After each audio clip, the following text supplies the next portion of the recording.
Are you hearing me again? Feedback? No feedback?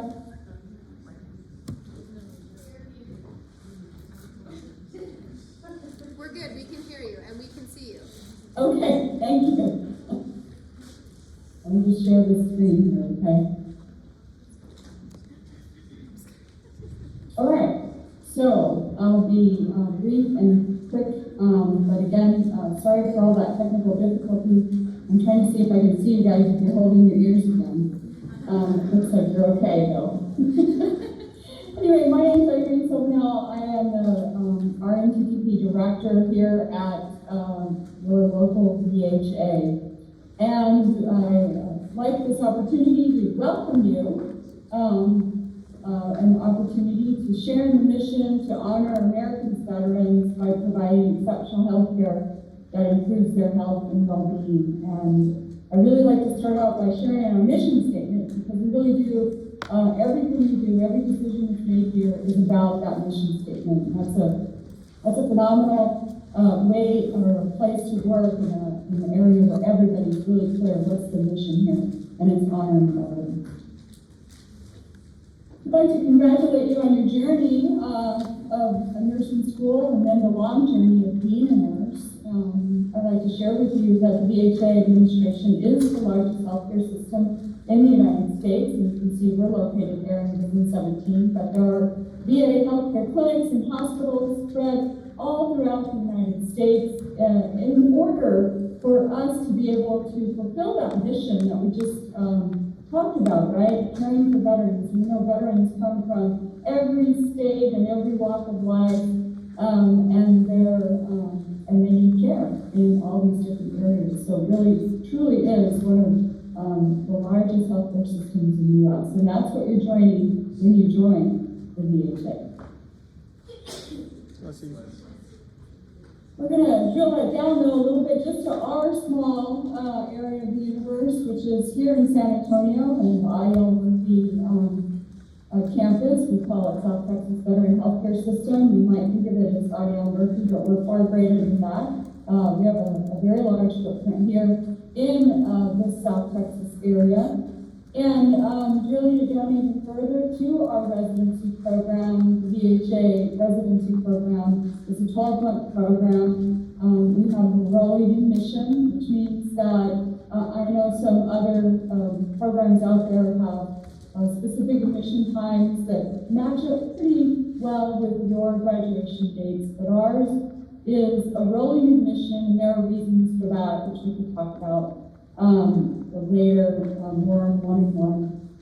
But we move you through 3 phases of our program, and at the end of it, what our goal is that you come out of it a confident new registered nurse with the skills, the confidence that you need, and the will and desire to continue to serve our veterans at the end of the 1-year residency.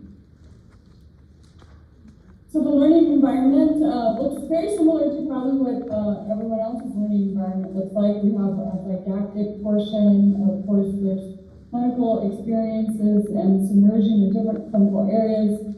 We continue with, I know you guys get a lot of simulation, but simulation is going to continue for the rest of your nursing career. So we might as well get used to it. It's going to change and advance. We're going to add AI to all of this. So don't think that, oh, I'm done with school, I'm done with simulation, because I can assure you that will not be the case. We offer preceptorship, mentorship, clinical debriefing, and we guide you through a real-life evidence-based practice. So it's not it's a little bit different. What you'll find out is a little bit different when you're working as a nurse and leading an evidence-based practice project, and we are here to guide you through that and give you confidence so that you know that process well enough so that when you're on your own, be able to say, yes, I can do this too.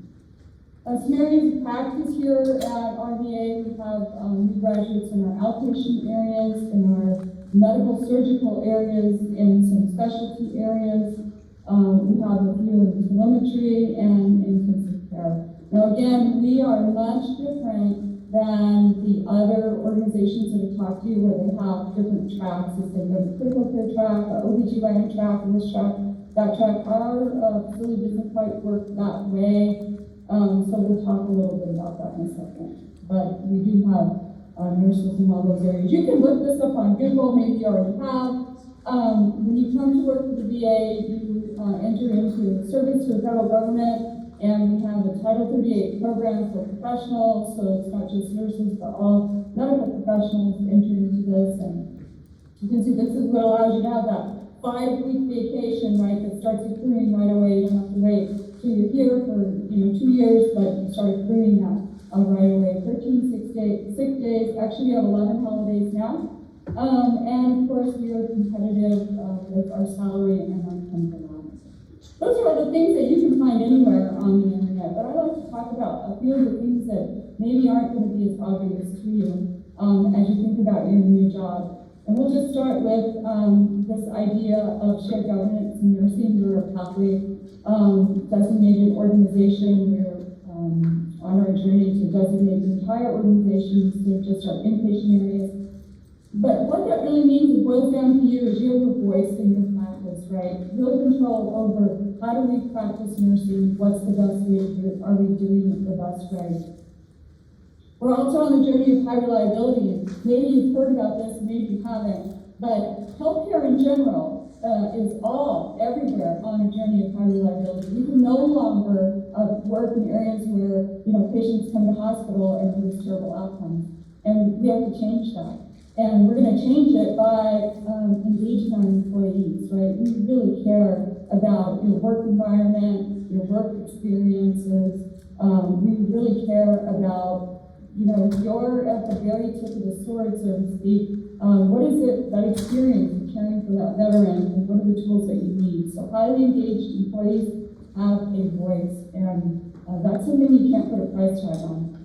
Employee well-being, I cannot tell you how much focus we put into employee well-being this year. I think you would be shocked. We have dedicated time for employees to set aside work employee well-being. We have space for them. Many of our med-surg units have created Zen dens where you can just go and sit down and relax and take 5. The days of running to the bathroom and hiding so you can have 5 minutes to breathe are over. We really do care about that well-being, because there's not just research, but there's a lot of evidence and outcomes, and that's what matters, right? When we started out with this idea of this is our mission, we want to care for veterans. Well, if we don't care for the people who care for veterans, we can't do that mission. So again, everything we do goes back to that mission.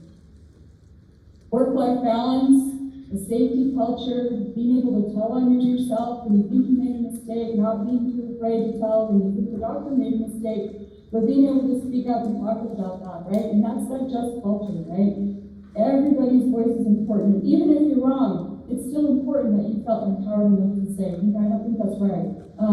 And that's okay. And even if you're wrong, it's still okay. In fact, congratulating and expect it. And that's the kind of organization that you really can't put a price tag on. You're not going to find that, on the Google page that says that this is how much vacation you got. So, phenomenal organization to work specifically for nurses.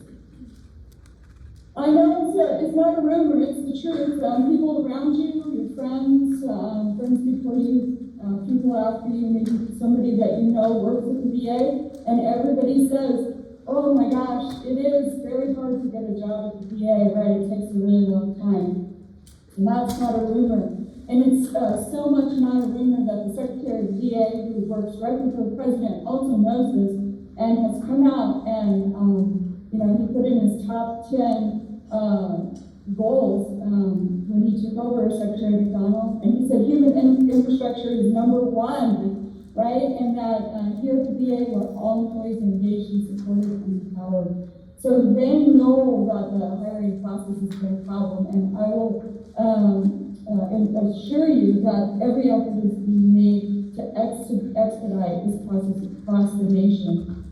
Job fairs, where we do on-the-spot hiring, and just many other barriers that they're trying to break down to make that better. It's not perfect yet. But we are getting there, and so we expect by the end of certainly 2023 that process is going to be ironed out and much better.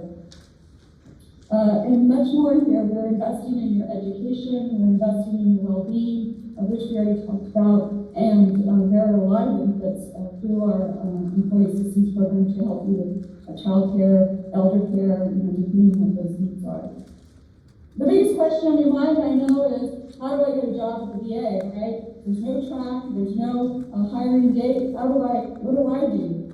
And so I would say we have open positions on USA Jobs, which you can apply for. Certainly we have these continuous open positions. You're welcome to go on USA Jobs and apply for those continuous open positions. Now I would say that's fine, well do that, but take it a step further and go ahead and send that resume out that you've been working on, and as soon as you get your degree, send that resume out to our nurse recruiters. There's their name and phone numbers.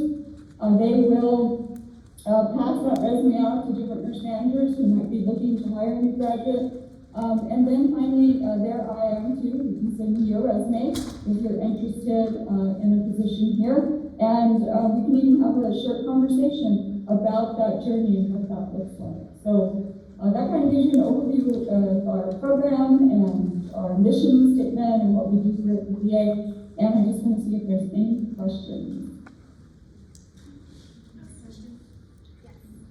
Are we on mute? Okay. We do have a question. Go ahead. Oh yeah, is this just only for the VA or does this include BMC and CMC? Her question was, is this only for the VA or does it include BAMC as well?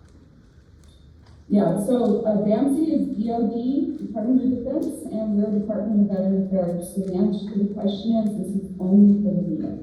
Thank you. Great, thank you so much. And Representative. Send your slides. I'll make sure to post them for you so that all your contact information is available. I keep saying I'm going to do it right now. Because I don't think I've done it. Okay, bye. She might be able to answer. My understanding is BAMC doesn't hire new nurses. DOD doesn't, VA does. Her question is, she heard that BAMC does not hire new nurses because they're DOD, but the VA does. Is that correct? I don't really know their process. I would say they do hire new nurses because they take lieutenants, and lieutenants are new nurses. So you're not in the military, for sure you'll get hired there. But I don't know about what they would call civilian hire for GS employees. I'm not sure they have a program for new grads, but their new grad program is focused on their new lieutenants. So, which I was one there at BAMC, so I know for sure they do that. Great, thank you so much. Appreciate it. Okay, all right, bye